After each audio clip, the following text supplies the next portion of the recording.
성도 여러분 안녕하셨습니까? 이 땡스기빙 명절은 잘 보내셨습니까? 땡스기빙을 맞이해서 또 가정을 떠나 혹시 우리 자녀들을 만나러 가신 우리 성도님들 건강한 모습으로 가정으로 잘 돌아오시길 바라고 또 행복한 시간들을 나누시기를 바랍니다. 예수님을 만난 이들, 오늘은 그 9번째 시간으로 한 가난한 과부에 관해서 우리 말씀을 살펴보겠습니다. 이 여인은 성경에 그의 이름도 없고 그저 한마디 묘사된 말은 가난한 과부라는 여인입니다. 요즘 세상에 한 여인이 있습니다. 이 여인은 유엔이 선정한 세계 지도자 상을 받은 여인입니다. 타임지는 그 여인을 가리켜서 20세기 인물 중 하나다 이렇게 표현하고 있습니다. 인콰이어리지는 세계를 움직이는 10대 여성 중 한 분이다 이렇게 표현하고, 또 폴튠지는 이 여인을 가리켜서 미국 최고 비즈니스 우먼 2위다 그렇게 표현했습니다. 또 월스트리트는 이 여인을 가리켜서 미국인이 제일 존경하는 인물 3위로 표현하고 있습니다. 아시는 분들은 대충 눈치를 채셨죠? 이 여인입니다. 오프라 윈프리라는 여인인데요. 이 여인이 지금은 이렇게 인정받고 또 존경받고 또 세상이 인정하는 여인이었지만 그의 이 살아온 배경을 살펴보면 참 어려운 시간들을 많이 보냈습니다. 시골에서 사생아로 탄생했어요. 아프리카계 흑인 여성입니다. 그의 엄마가 미혼모로 그를 낳았어요. 그래서 이 여인은 할아버지 할머니 손에서 자랐습니다. 14살의 어린 나이에 친척에 의해서 이 성폭행을 당하고 임신을 했습니다. 그리고 그 아이를 낳은 지 2주 만에 그의 아이가 죽는 그런 경험을 합니다. 참으로 가난하고 또 인종차별 속에서 마약과 약물 중독 속에서 그가 어떻게 극복할 수 있었는지, 그런 것들을 극복하면서 그가 지방 이 방송국의 앵커로 취직이 됐어요. 그런데 그의 성격상 작은 일에도 쉽게 흥분하고 또 작은 일에 쉽게 눈물을 흘리고, 이 앵커 우먼이 이렇게 감정이 이렇게 높낮이가 심하고 또 지나치게 뚱뚱하다고 하는 그런 이유로 방송국에서 잘립니다. 쫓겨나요. 이런 학대받고 어렵게 자란 이 여인이 지금은 미국에서 이렇게 존경받고 또 모두가 인정하는 그런 여인이 되었어요. 오늘 우리가 살펴볼 마가복음 12장에도 다른 사람들은 몰라도 예수님에게 인정받은 한 여인이 있습니다. 예수께서 헌금함을 대하여 앉으사 무리에게 어떻게 헌금함에 돈 넣는가를 보실세. 여러 부자는 많이 넣는데, 예수님께서 하루는 성전에서 이렇게 살펴보는 것이었습니다. 한 가난한 과부는 와서 2렙돈 곧 한 고드란트를 넣는지라. 예수께서 제자들을 불러다가 이르시되 내가 진실로 너희에게 이르노니 이 가난한 과부는 헌금함에 넣는 모든 사람보다 많이 넣었도다. 그들은 다 그 풍족한 중에서 넣었거니와 이 과부는 그 가난한 중에서 자기의 모든 소유 곧 생활비 전부를 넣었느니라. 예수님께서 한 가난한 과부의 헌금하는 모습을 보면서 이렇게 칭찬을 하고 있습니다. 세상 사람들은, 아니 그 당시 사람들은 그 누구도 이 가난한 과부를 눈여겨보지 않았습니다. 하지만 예수님께서는 그를 눈여겨보셨습니다. 그리고 그 여인이 하나님 앞에 참 특별한 사람이다. 적어도 예수님의 눈에는 이 여인이 정말 특별한 사람이었습니다. 칭찬받을 만한 그런 아름다운 여인이었습니다. 그래서 예수님께서는 그렇게 표현하신 것입니다.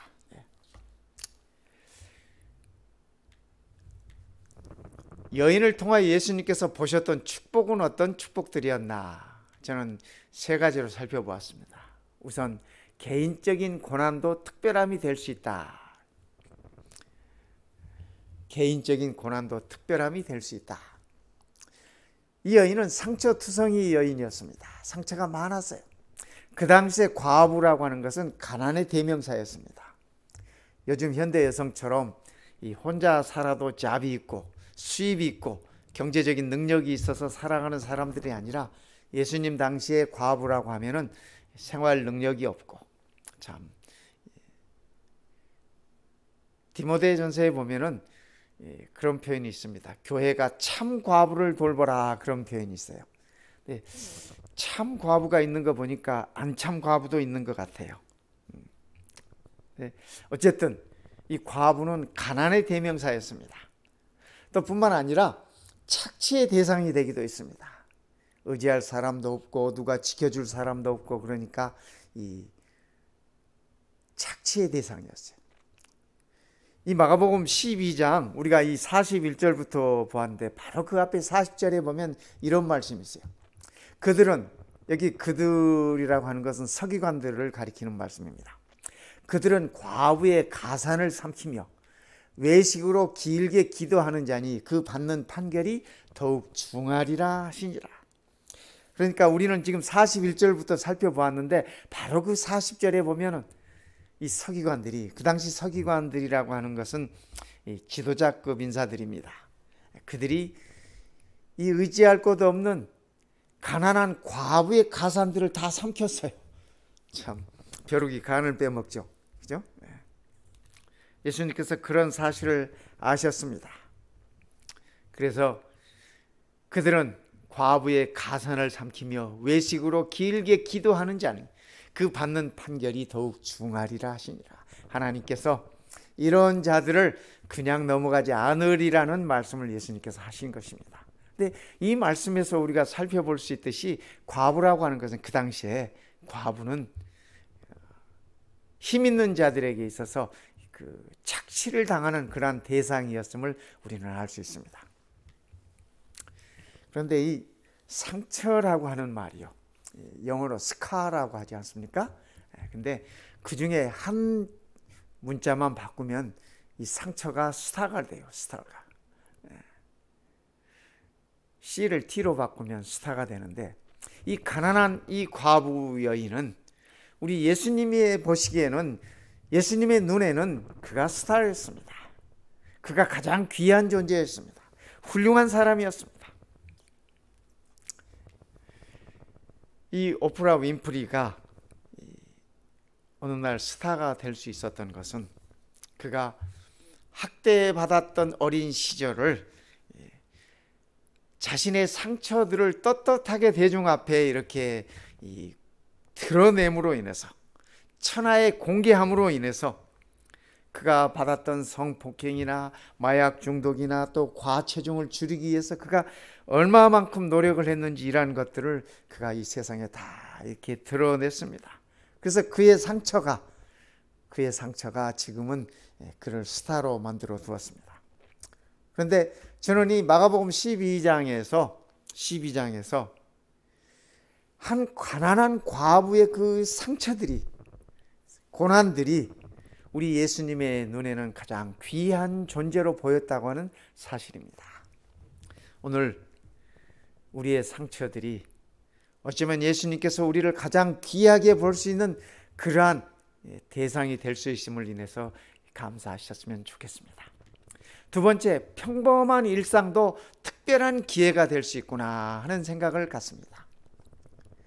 이 가난한 과부가 그의 일상 가운데서 성전에 들어가서 헌금을 드리는 것은 정말 그에게 삶에 있어서 가장 작은 평범한 일상이었습니다. 평범한 일상이었어요. 그들은 다 그 풍족한 중에서 넣었거니와 부자들, 그렇죠? 과부는 그 가난한 중에서 자기의 모든 소유 곧 생활비 전부를 넣었느니라. 성전에 올라가서 예배 드리는 자들은 헌금을 가지고 가는 것이 그들의 일상입니다. 모든 예배자들의 일상이에요. 많건 적던 말이죠. 또 재물을 가지고 가는 자들도, 제사를 지내기 위해서 재물을 가지고 가는 자들도 마찬가지입니다. 어떤 사람은 양을, 어떤 사람은 비둘기를, 그렇죠? 어떤 사람은 참새를. 그러나 모두가 다 이 성전에 올라갈 때 어떤 그런 그 제사 드릴 재물이나 헌금을 가지고 들어가는 것입니다. 예수님 당시에요, 이 예루살렘 성전에 맨 처음에 들어가면은 이방인들의 뜰이 있습니다. 유대인들이 아닌 이방인들은 거기까지만 들어갈 수 있어요. 하나님께 예배하기 위해서. 그리고 그 다음 뜰이 이 여인들의 뜰입니다.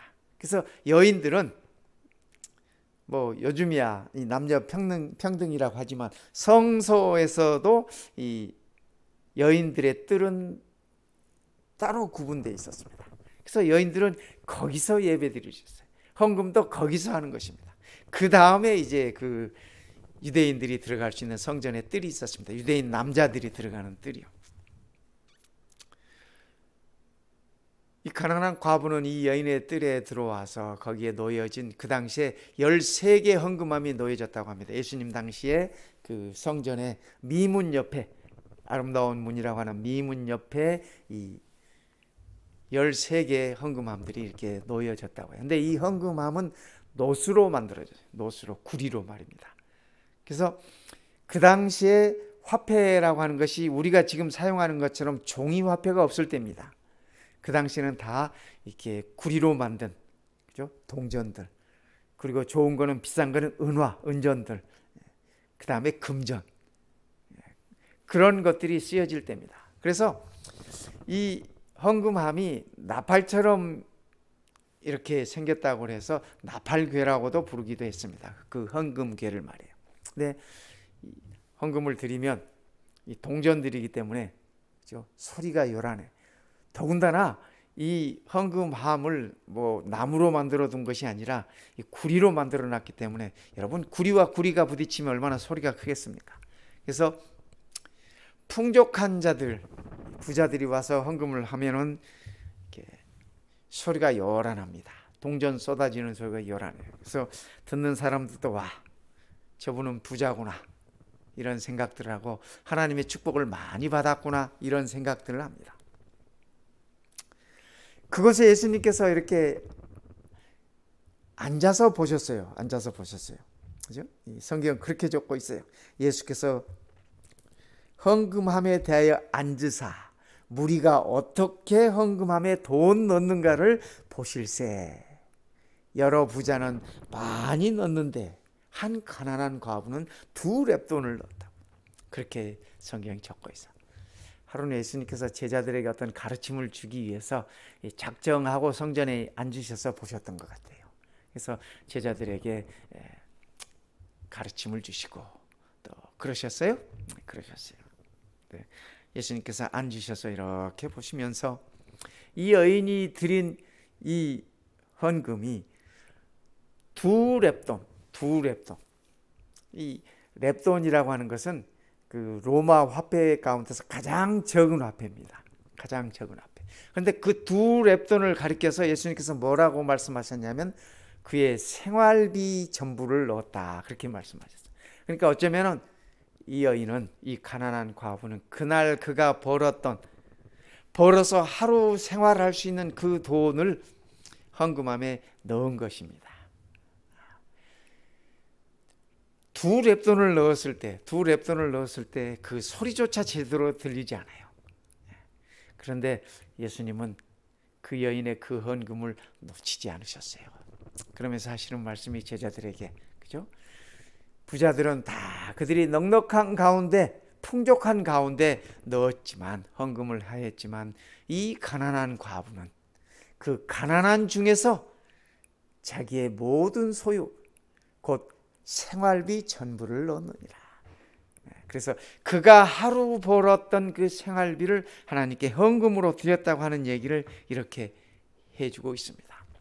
어쩌면 이 여인의 참으로 그 일상적인 생활의 모습을 통해서 예수님은 이 여인을 칭찬하고 있습니다. 이 오프라 윈프리가요, 그 좋은 유산을 하나 받은 게 있어요. 뭐냐면 그 어려운 중에 어린 시절부터 일주일에 책 한 권씩 읽어야 된다고 하는 그런 그 가르침을 받고 그런 좋은 유산을 지니고 있었습니다. 그래서 늘 그가 독서의 습관을 가지고 있었습니다. 좋은 습관이죠. 그래서 그가 성인이 된 다음에 이 오프라의 북클럽이라고 하는 것을 이렇게 만들어서 또 그것을 통해서 그의 꿈이 뭐였냐면 모든 미국 사람들을 이 미국을 책 읽는 나라로 만들고 싶다라고 하는 그의 꿈을 키웠습니다. 아시다시피 이 오프라 윈프리가 소개하는 책은 그 방송이 나가면 베스트셀러가 됩니다. 그의 일상의 좋은 습관을 통해서 일상의 삶에서 얻어진 것들을 통해서 많은 것들을 나누고 있는 모습을 우리는 봅니다. 세 번째, 특별한 헌신이 특별한 사람을 만든다. 이 가난한 과부의 정말 이 특별한 헌신이 예수님의 눈에는 그 여인을 특별한 사람으로 만들어 주었습니다. 참으로 우리는 성경을 살펴보면 특별한 헌신을 했던 사람들의 모습을 이렇게 왕왕 볼 수 있습니다. 보리떡 5개와 물고기 2마리를 예수님께 드렸던 이 소년의 헌신, 그것은 5,000명을 먹일 수 있는 엄청난 기적으로 바뀌었습니다. 한 여인이 옥합을 깨트림으로 인해서 예수님의 장사를 준비하고 예수님의 십자가의 죽음을 준비할 수 있었던 것은 성경에 많은 사람들에게 가르침을 주고 그 특별한 헌신이 얼마나 특별한 일로 남아있는지를 우리들에게 일러주고 있는 것입니다. 한 가난한 과부는 와서 2렙돈 곧 한 고들란트를 넣는지라. 예수께서 제자들을 불러다가 이르시되 내가 진실로 너희에게 이르노니 이 가난한 과부는 헌금함에 넣는 모든 사람보다 많이 넣었도다. 예수님의 평가입니다. 예수님의 평가예요. 이 여인이 넣은 돈이 2렙돈인데 이거는 이 한 사람이 건강한 남자가 한 사람이 일해서 버는 돈에 비하면 비교할 수도 없는 그러한 작은 가치입니다. 그런데 예수님께서는 이 여인이 넣었던 그 2렙돈을 일컬어서 그 누구보다도 많이 넣었다라고 그렇게 표현하고 있습니다. 오늘 우리들의 이 희생도, 오늘 우리들의 헌신도 이런 모습을 나타내야 할 것입니다. 예수님께서는 얼마나 많은 헌신을 했느냐를 보시지 아니하시고 그의 중심에 그의 마음에 어떤 정신이 있는지 그것을 소중하게 여긴다고 하는 사실을 우리는 이 예수님께서 만났던 이 가난한 한 과부의 모습을 통해서 우리는 알 수 있습니다. 참된 희생이라고 하는 것은 그의 마음속에 하나님이 인식될 때, 하나님이 의식될 때 그것이 참된 희생이라고 하는 사실을 우리들에게 알려주고 있습니다. 저 같으면 이 2렙돈을 벌었으면 한 렙돈만 헌금으로 넣었을 것 같아요. 그렇죠? 그런데 이 여인은 그 2렙돈을 다 넣었어요. 아마 그날따라 하나님께 뭔가 자기 자신을 드리고자 하는 그러한 헌신의 마음이 있었던 것 같습니다. 예수님께서 그것을 놓치지 않으셨어요. 그리고 제자들에게 이 여인을 칭찬하고 이 여인에 대한 얘기들을 이렇게 일러주셨던 것입니다. 이 여인의 이 헌신하는 모습 속에서 우리는 참된 희생이 무엇인지를 찾아볼 수 있는 것입니다. 어쩌면 이 여인에게 있어서 돈의 가치가 아니라 헌신의 가치였습니다. 돈이 얼마냐 하는 것이 문제가 아니라 이 여인의 하나님께 드리는 이 헌신의 가치였던 것 같아요. 마음의 가치였어요. 어쩌면 이 여인에게 있어서 헌금은, 그가 드렸던 이 헌금은 돈의 문제가 아니라 그 여인의 헌신의 문제였다고 그렇게 성경은 표현하고 있습니다. 예수님의 표현을 빌리면 바로 그런 표현이었습니다. 오늘 우리의 삶 속에서도 우리도 동일한 그러한 정신과 그러한 태도가 있어야 되리라 하는 생각을 갖습니다. 성경에 살펴보면 구약 성경에 사무엘하 24장 24절에 보면 이런 말씀이 있습니다. 왕이, 여기 왕은 다윗 왕입니다. 다윗이 이 왕이 된 지 얼마 되지 않아서 아라우나에게 이르되 그렇지 아니하다. 내가 값을 주고 내게서 살이라. 이거 지금 무슨 얘기냐면 이 다윗이 예루살렘에 들어왔습니다. 왕이 되어가지고 예루살렘에 들어왔는데 보니까 아라우나가 가지고 있는 그 언덕이 참 하나님께 제사 드리기 좋은 언덕이야. 그래서 여기서 하나님께 제사를 드리면 좋겠다. 다윗이 왕이 된 다음에요. 그래서 그 표현을 했어요. 그랬더니 아라우나가 하는 얘기가 뭐라고 하냐면 왕이시여, 제가 왕께서 하시기 원하시는 것이 무엇인들 못 드리겠습니까? 이곳을 왕이 취하셔서 하나님께 제사 드리기 바랍니다. 그래서 이 기쁜 마음으로 다윗 왕에게 그가 가지고 있는 이 언덕의 땅을 이렇게 내놓는 것입니다. 그때 다윗 왕이 했던 말이 바로 이 말씀이에요. 왕이 아라우나에게 이르되 그렇지 아니하다. 내가 값을 주고 내게서 살이라. 값 없이는 내 하나님 여호와께 번제를 드리지 아니하리라. 그러니까 남의 땅 기증 받아 가지고, 그죠? 남의 땅 기증 받아 가지고 거기에서 하나님께 제사하지 않겠다는 얘기입니다. 내가 나의 헌신을 드리고 값을 지불하고서 정당하게 그 땅에서 하나님께 온전한 제사를 드리겠다라고 하는 얘기입니다. 그래서 다윗이 은 50세겔을 주고 그 마당을 삽니다. 소도 사고 그 언덕도 사고 해가지고 하나님께 제사를 드려요. 우리는 이 다윗의 표현에서 하나님께 제사 드리는, 하나님께 예배 드리는 자의 온전한 마음을 읽을 수 있습니다. 하나님께 헌신하는 자의 마음을 우리는 이 말씀에서 읽을 수 있습니다. 값 없이는 내 하나님 여호와께 제사를 드리지 아니하리라. 그렇습니다. 성도 여러분, 우리가 하나님께 드리는 예배는 우리의 온전한 값을 얹어서 드리는 거라는 사실을 우리가 기억하면 좋겠습니다. 이 값은 꼭 돈만을 가리키는 말이 아닙니다. 우리들의 온전한 마음, 또 우리들의 온전한 태도, 또 우리들의 온전한 시간, 우리들의 온전한 은사들, 이 모든 것들을 포함하고 있는 말임을 우리가 기억하면 참으로 좋겠습니다. 지금 예루살렘에 있는 이 골든 돔이 있는 이곳입니다. 근데 이 자리가 바로 그 자리, 다윗이 아라우사에게 샀던 그 언덕입니다. 예루살렘 언덕.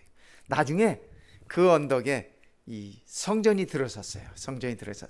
근데 시대가 지나면서 지금은 모슬렘들이 그곳을 차지해 가지고 거기다가 이렇게 자기들의 사원을 지어놨어요. 성전이 있었던 곳이 바로 이곳이고, 그렇죠? 솔로몬의 성전이 있었던 것도 바로 이곳이고, 역사 속에서 사단의 장난 속에서 지금은 이렇게 다른 사원이 자리를 잡고 있습니다. 아브라함이 모리아 산에 올라가서 이삭을 드렸던 것도 바로 이곳입니다. 바로 이곳이. 다윗이 아라우사에게 샀던 땅도 바로 이곳이고요. 요즘은 이렇게 이 모슬렘 사원이 들어 있습니다. 안타까운 일이죠. 신약 성경에는 헌신한 자들에 관해서 이렇게 적고 있습니다. 고린도후서 8장 2절 3절에 보면은 환난의 많은 시련 가운데서, 고린도 교인들이 말입니다, 환난의 많은 시련 가운데서 그들의 넘치는 기쁨과 극심한 가난이 그들의 풍성한 연보를 바치도록 하게 하였느니라. 바울이 지금 고린도 교인들을 칭찬하고 있는 얘기입니다. 내가 너희들의 환난을 안다. 내가 너희들이 받은 시련을 안다. 그럼에도 불구하고 극심한 가난 속에서도 너희들이 이웃교회 또 필요한 자들을 위해서 풍성한 연금을 드린 것을 안다. 그러면서 이 바울이 칭찬하고 있습니다. 참으로 참된 헌신이 무엇인지를 일깨워주는 그러한 말씀인 것을 우리는 이 말씀 속에서 보는 것입니다. 내가 증언하노니 그들이 힘대로 할 뿐 아니라 힘에 지나도록 자원하여 헌금을 드렸다고 그렇게 얘기하고 있습니다. 그들이 힘대로 할 뿐 아니라 힘에 지나도록 자원하여 헌금을 했다. 바울이 고린도 교회를 이렇게 칭찬하고 있습니다. 영국의 유명한 설교자의 그 예화 가운데 그런 예화가 하나 있습니다. 농촌에서 소를 기르던 분이, 영국 농촌에서 소를 기르던 분이 소가 새끼를 낳습니다. 그런데 참 감사하게 소가 쌍둥이 새끼를 낳았어요. 송아지를 한 마리만 낳아도 감사한데 이 한 마리를 더 낳았으니 얼마나 감사하겠습니까? 그래서 이 농부가 부인에게 그렇게 얘기를 합니다. 여보, 하나님께서 2마리를 축복으로 주셨으니 내가 1마리를 하나님께 드리겠어. 부인이 그러시라고 이렇게 허락을 했습니다. 며칠 뒤에 농부가 집으로 막 뛰어들어오면서 여보, 하나님의 송아지가 죽었어요. 부인이 묻습니다. 아니, 어떤 것이 이 하나님의 송아지라고 정하지 않은 것 같은데 당신은 어떻게 알았어요? 내가 하나님께 드리겠다고 생각했던 그 송아지가 죽었어요. 하나님의 송아지가 죽었어요.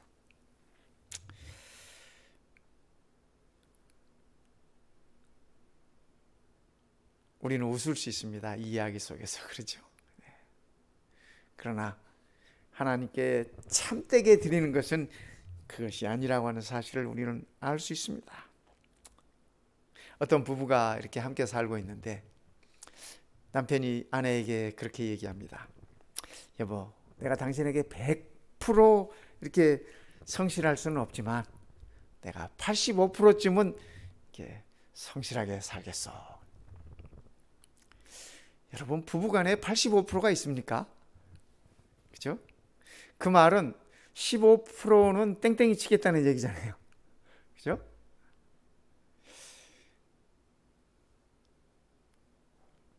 부부간에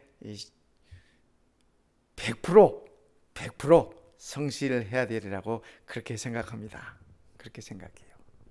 우리 하나님께도 우리가 마찬가지예요. 하나님께도 85% 성실하겠다가 아니라 100% 성실해야 되지 않겠습니까? 저는 목회하면서 참 여러 과부들의 헌신을 보아왔습니다. 참 필요할 때마다, 교회가 필요할 때마다 참 예수님 당시에 그 이렇게 2렙돈을 들여서 예수님께 귀한 존재가 되었던 그 여인 같은 분들을 저는 목회 현장에서 여러 번 보았습니다. 여러 번 보았어요. 얼마나 감사한지 몰라요. 나성중앙교회에서 청년관을 지어야 하는데 어느 날 한 여집사님이, 이렇게 과부 여집사님이, 아들 하나 데리고 사시는 과부 여집사님이 체크에 10,000불을 이렇게 써서 제게 주시면서 저와 우리 아들을 이렇게 있게 하시고 신앙생활 하시고 인도해 주신 하나님께 교회를 위해서 무언가를 헌신하겠습니다 하는 마음으로 이렇게 만불을 체크를 써서 저를 주셨어요. 참 그 마음이 너무 고마웠습니다. 그래서 제가 그 사실을 직원회 할 때 우리 직원들에게 알렸습니다. 아무개 집사님이 이렇게 교회 건축을 위해서 이렇게 만불을 헌금해 주셨습니다. 지도자들이 감동을 받으셨어요. 직원들이 감동을 받으셨어요. 그래서 집에 돌아가신 다음에 제게 전화를 주세요. 목사님, 아무개 집사님이 그렇게 헌신하신다는데 저희도 함께 참여하겠습니다. 교회 건축을 위해서 이렇게 헌금하겠습니다 하면서 약속들을 주시기 시작한, 불꽃을 당기셨어요. 그 과부 여집사님께서 불꽃을 이렇게 당기셨어요.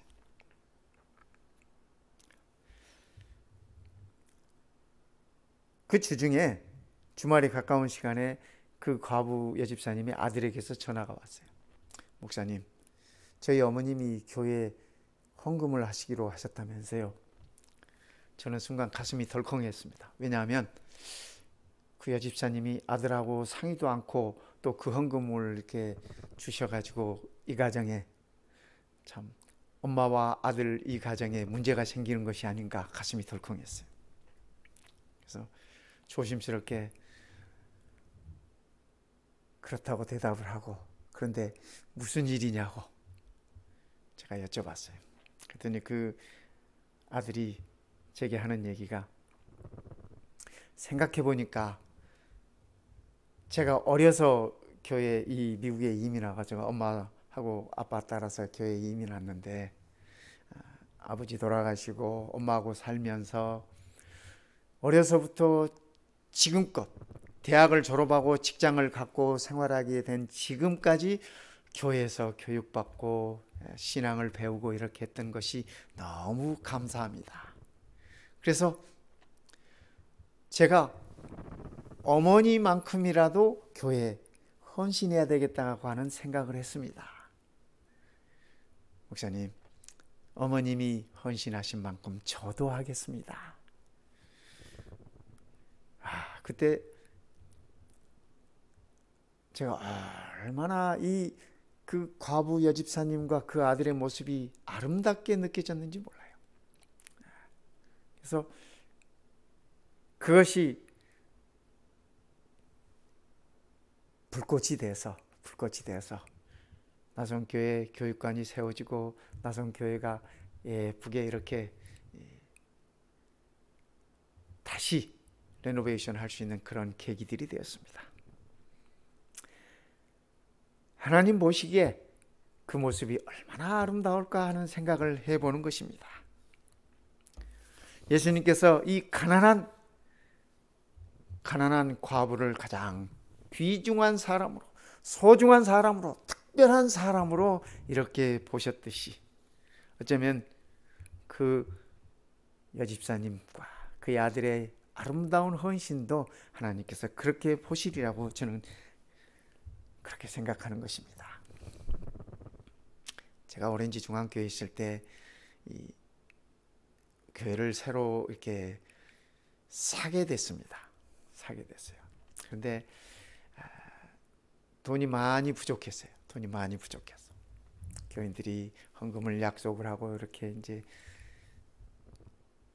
교회를 이렇게 사는데, 교회가 론을 하고 뭐 이렇게 해서 사는데도 돈이 부족해요. 또 교회에 사서 들어가서 수리도 해야 되고 뭐 여러 가지로. 재무장로님이 말씀을 하세요. 목사님, 교회가 지금 이렇게 캐시가 좀 필요합니다. 그러세요. 목사님이 한 번만 광고해 주십시오. 그러세요. 네, 아시죠? 목사가 그 얘기하기 참 힘든 거예요. 근데 재무장로님이 한 번만 그렇게 광고를 좀 해달래요. 그래서 광고를 했습니다. 교회가 지금 새로운 교회를 구입하는 데 있어서 캐시가 좀 필요합니다. 그랬더니 어떤 분은 크레딧 카드에서 캐시를 뽑아가지고 교회에다 이렇게 내시는 분이 계셨어요. 그런데요, 바로 그날, 제가 광고를 하는 그날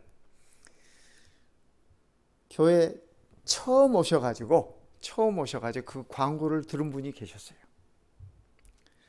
그 다음날 안식일에 그분이 교회를 오셔가지고 저를 좀 이렇게 예배 마친 후에 뵙기를 원한다고 그러셔요. 그래서 그러시냐고. 그러면 제 방으로 오시라고. 그래서 그 다음 주에 제 방에서 이제 그분을 뵀습니다. 그랬더니 그분이 교회가 현금이 필요하시다면서요. 그러면서 노란 봉투를 하나 이렇게 두툼한 노란 봉투를 하나 제게 이렇게 내놓으시는 것입니다. 이것은 뭡니까? 그래서 물었더니 교회가 필요한 이 현금입니다.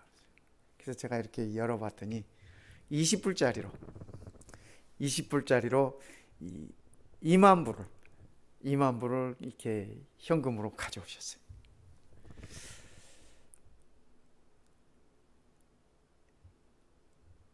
하나님의 인도하심이 너무 감사드렸습니다. 그 여집사님이 어려운 분이신데 그런 이 헌신을 보여주셨어요. 하나님께서 자기 백성들을 사용하셔서 하나님의 교회를 어떻게 인도하시는지를 살펴볼 수 있는 그런 아름다운 순간들이었습니다. 우리 하나님의 눈에는 이렇게 특별한 사람들이 있습니다. 사람들의 눈에는 비치지 않고 사람들의 눈에 띄지 않을 수 있지만 우리 하나님의 눈에는 눈에 띄는 것입니다. 가끔 어떤 분들이 그런 질문을 하세요. 목사님, 헌금 생활은 어떻게 해야 됩니까? 그렇게 물으셔요. 그럼 저는 이렇게 대답합니다. 첫째는 헌금 생활의 첫 발걸음은 11조를 드리는 것입니다. 11조는 하나님의 것이기 때문에 그렇습니다. 두 번째는 10분의 9도, 나머지 10분의 9도 하나님의 것입니다. 그래서 그 10분의 9도 하나님의 뜻에 맞게 하나님 보시기에 아름답게 사용하는 것이 헌금 생활입니다. 저는 그렇게 말씀을 드립니다. 우리는 가끔 11조만 하나님의 것이라는 생각을 하고 11조를 하나님께 드리고 나머지 10분의 9는 우리 마음대로 써도 되는 것으로 생각하는 경우들이 있습니다. 그러나 이 나머지 10분의 9도 우리가 하나님 보시기에 부끄럽지 않게 써야 하는 것이, 사용해야 하는 것이, 그것이 바른 그리스도인의 이 경제적인 삶이라고 저는 그렇게 생각합니다. 성도 여러분, 우리의 삶 속에서 예수님의 가르침 속에서 그리고 예수님께서 이 가난한 과부를 만나고 그 만남을 통해서 일러주셨던 것들을 우리가 잊지 않았으면 좋겠습니다. 우리들의 개인적인 고난도 우리 주님 앞에 특별함이 될 수 있다고 하는 사실입니다. 하나님께서는 우리의 고난 중에도 우리를 살펴보시는, 우리들의 평범한 일상도 하나님 보시기에 하나님께서 역사하실 수 있는 특별한 기회가 될 수 있다고 하는 사실입니다. 우리가 하나님께 드리는 특별한 헌신이 우리를 하나님 앞에서 특별한 사람으로 만든다고 하는 사실입니다. 아무도 관심 주지 않았던, 아무도 눈길 한번 주지 않았던 이 가난한 과부, 예수님의 눈에는 영원히 기억될 아름다운 모습이었습니다. 그리고 제자들에게 그 사실을 얘기하고 제자들의 가르침으로 인해서 우리는 복음서에 기록된 그 일을 통해서 오늘 우리들까지 그 모습 속에서 아름다운 교훈을 얻는 것입니다.